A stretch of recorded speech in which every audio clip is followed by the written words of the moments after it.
I guess you all know that John Lennon, together with the three other fellows named McCartney and Harrison and Starr, were responsible for becoming, I guess, the most written about, most listened to, most imitated musical group of the 60s. And for about 8 years, they were leaders in the musical world. And not only that, but it probably affected what a decade of young people looked like and thought about and dreamed of. And they achieved the absolute pinnacles of success. They were even honored by the Queen, an honor which they eventually returned, I believe.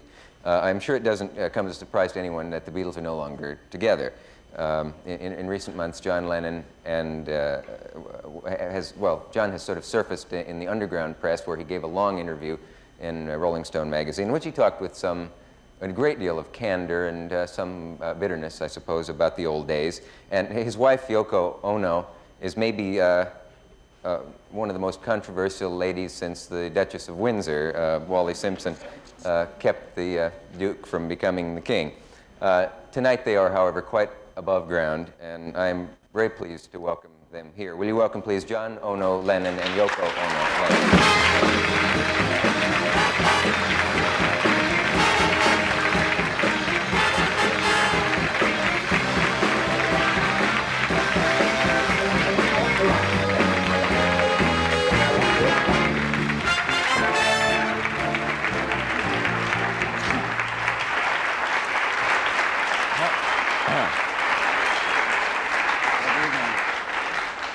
How are you?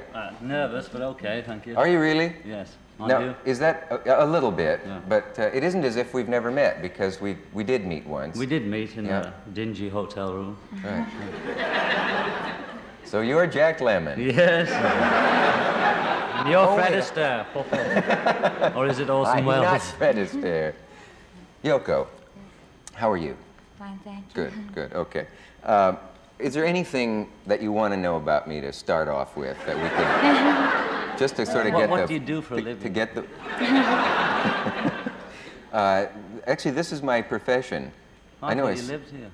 Yeah, I practically do. I hardly ever get out of here. The chair collapses into a bed, and It must be hard. Yoko sat in that very chair.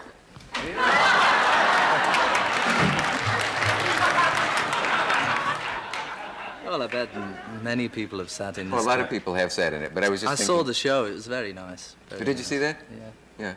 There was one thing they forgot to plug, so I thought I'd plug it for them, and that's their new Christmas record. We wish you Merry Christmas. War is over. Get yours now. Thank you. Is there such a record? Yes, he made it after he was on the show, so he didn't get a chance to talk about it. Oh. Is there a slight undercurrent of hostility between you and other members really, of your... No, you can John, tell me. I mean, I wouldn't... I'm not going to tell anybody. No, I just thought I'd take the opportunity and promote his record for him. Mm-hmm. War is over if you want it. Happy Christmas. Yeah. And Apple Records. Well, are you in any sense in contact with each other? I mean... Yeah, I saw him last night, actually, at the premiere of Raga, which is what we should talk about, maybe. Okay. But I mean, what did you say? I said, hi, hello. Yeah. Do you have writers who think of these things, or do you just have them ready and you can just snap them right out like that? We have writers home, and rooms full of them. What did he come back with right away? With, hi. Yeah?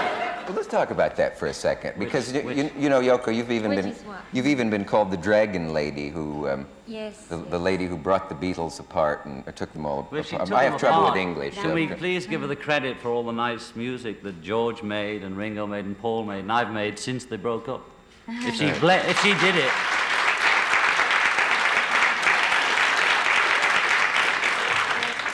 That's true. And now... it turned out all right, didn't it? Yeah. Anyway, but you're aware of that. I mean, that the press always saw you as the wedge that was driven in... I don't know how you can drive a wedge in 3 places or whatever, how many spaces there are between 4 people, but that was the... There are millions of girls who would love to have met, let alone married, one of the 4. Any one of the 4, probably, but certainly a lot of them... Well, I resent to think of him as one of the 4, you know. Yeah. I mean, or any one of the 4, etc. Because I just met him as another artist and all that, and I didn't, you know, particularly realize that part of it, really. You were a Beatles fan before, or would you say you were a Lennon fan before? Neither. Neither. Didn't care for She either didn't of really them? know about us. No, the I only really name didn't she knew know. was Ringo, because it means apple in Japanese. And so. Ringo means apple. Ringo means apple. Yeah. Did you know that So- when you named your company Apple? No, no. Oh. It was just one of those happy accidents. Just one of those happy apples, yes. Happy applesauce. Right. Right number of Happy syllables. Christmas. Ringo, if you spell it sideways, spells groin. Yes. Starr backwards is rats. I know, and there are a lot of... Do you do those things too? I find that I'm when always... I go along the road in the car, I'm always doing the signpost backwards. Anyway, she didn't split the Beatles because how could one girl split the Beatles or one woman? You know, the Beatles were drifting apart on their own. You know. Can you remember when you realized that it was inevitable that you would split up? No, First, no. It's was like there anyone- saying, you know, Yeah. did you remember falling in love? Not quite. Yeah. No. It just sort of happens. How long was it fun? Yeah, well, everything's fun off and on, you know. Mm-hmm. So I suppose it could have gone on being fun off and on, or it could have gone worse, I don't know. It's just that when you grow up, you know, we don't want to be the crazy gang, which they might know over here, which is British, or the Marx Brothers, which is sort of being dragged on stage playing She Loves You when we've got, you know, asthma and tuberculosis, and when we're 50, you know. Here they are again, yesterday, all my troubles. So a long time ago, I said that I didn't want to be singing She Loves You when I'm 30. I said that when I was about 25 or something, which in a roundabout way meant that I wouldn't be doing whatever I was doing then, you know, at 30. Well, I was 30 last October, and that's about when my life changed, really. And especially for John, I can say that he's at least sort of outgrown, you know, whatever they were in, you know. Mm-hmm. Because I think it's very difficult for four artists who are so brilliant and talented to be together and do everything together, you know. I mean, just impossible almost. So whatever they were doing was almost miraculous, you know, that they were together. When you, if you and John and Yoko do meet, though, you're not really No. gritting your teeth. No, we're good friends. Yeah. Well, all of that about her being the problem with the group, is that slightly silly that one woman could be so much of a problem? No, the group had problems long before Yoko came along. Many problems, folks. Can you remember who was the first to say, you know, I bet we'll break up one day, that this won't go on, that this is sort of a dream, that we can't all stick together? I don't really remember anything about the Beatle days. It seems like a sort of, you know, previous incarnation when I think about it. And a long time ago, like Yeah. another life. Yeah. Yeah. Do you regret any of it?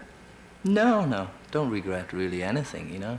Mm-hmm. I mean, that's what happened and it was good, you know, it was good, but it was also good to carry on, do something else. In fact, it was a relief. Sometimes they say you were... Some people can't understand that, you know, because Beatles was such a big deal. They can't understand why we should actually enjoy splitting up. But there's a time, you know, when people grow up and they leave home or whatever they do, and they go for a change, you know, and it was really time for a change. Don't you think a lot of people just envied the idea of being world celebrities, though, and being... Well, some people, you know, would go on and on forever, singing the same tune and playing the same gig if they were making some money, you know. Yeah. But I think we'd all rather give that up and try going on our own and try doing something we really want to do. And if we don't make it, then hard luck. But as it happens, we've all got such a lot of like goodwill hanging over from being Beatles. Yeah. I mean, you probably wouldn't have me on the show if I hadn't have been one. Let's face it. No, you wouldn't get here on looks alone. Do you... We will return after this message Oh, now, from wait our a local minute. station. Just because that comes on doesn't mean you have to do it right away. Oh, Do you feel like doing it now? I just did it. Oh, right. Oh, I see. 4 or 5 minutes. We Leading, would- 4 and 5. He's right, folks. We will return after this message from our local station. See, when you say it, then you know. Talking with George Harrison, who wants to know if it's over yet.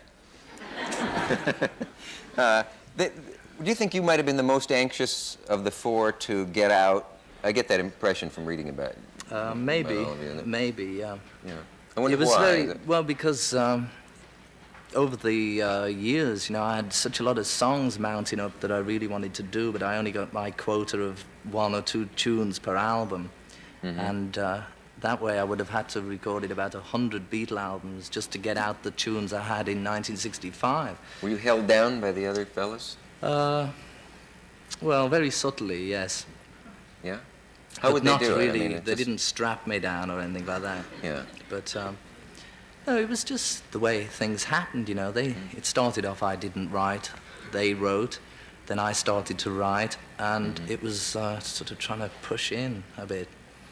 You don't actually read or write music, do you? No.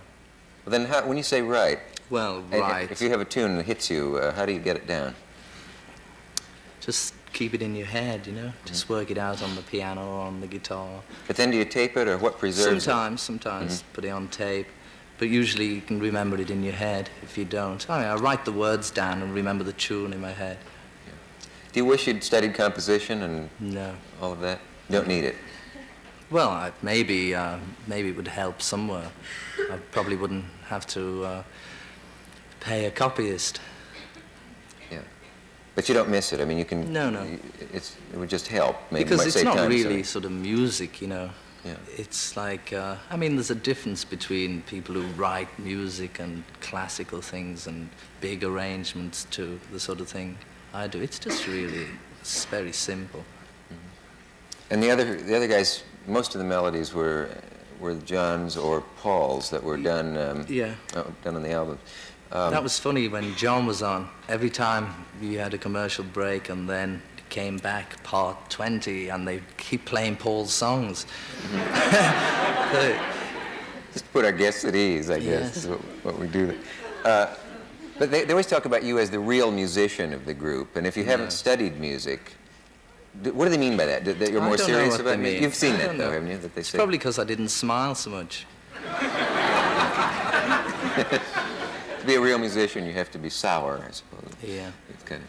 There was also the theory that you attracted more girls by being the quiet one, in the same sense that a guy at a party who sits in the corner will have the girl come over and say, "Oh, what's the matter?" It's You know, just now, this was not a calculated dirty rumor. philosophy on your part. Was it? Just a rumor, yeah. Yeah. I think Paul used to get them all with his, you know.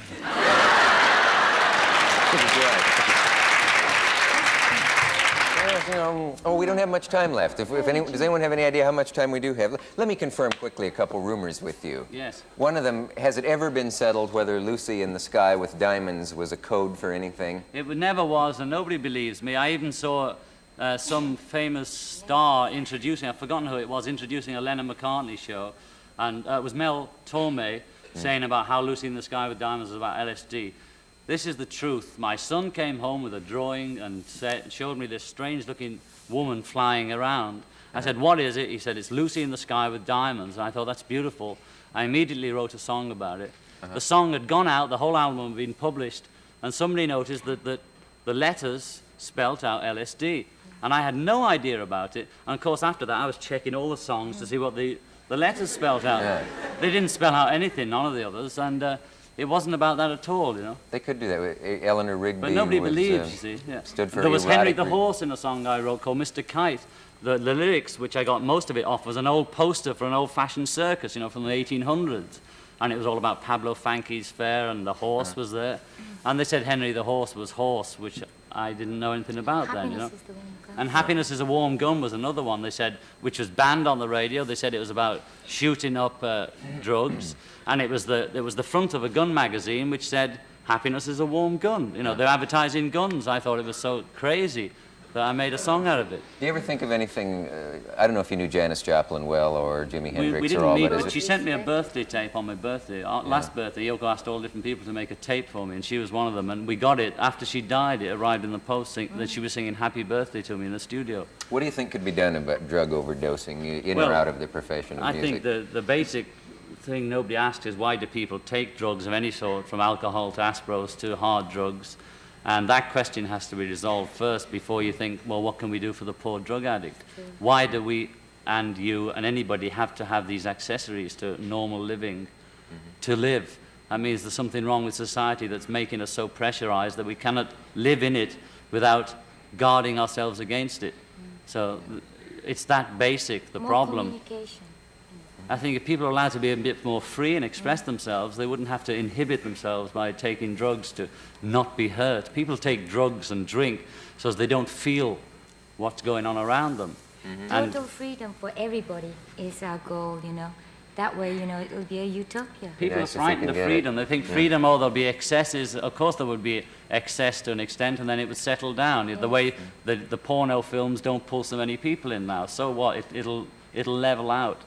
And all forms of freedom will be the same as that. If people are allowed to be completely free, it will level out, and people would be less inhibited and not be frightened of each other, and wouldn't have to take drugs to prevent being hurt by each other.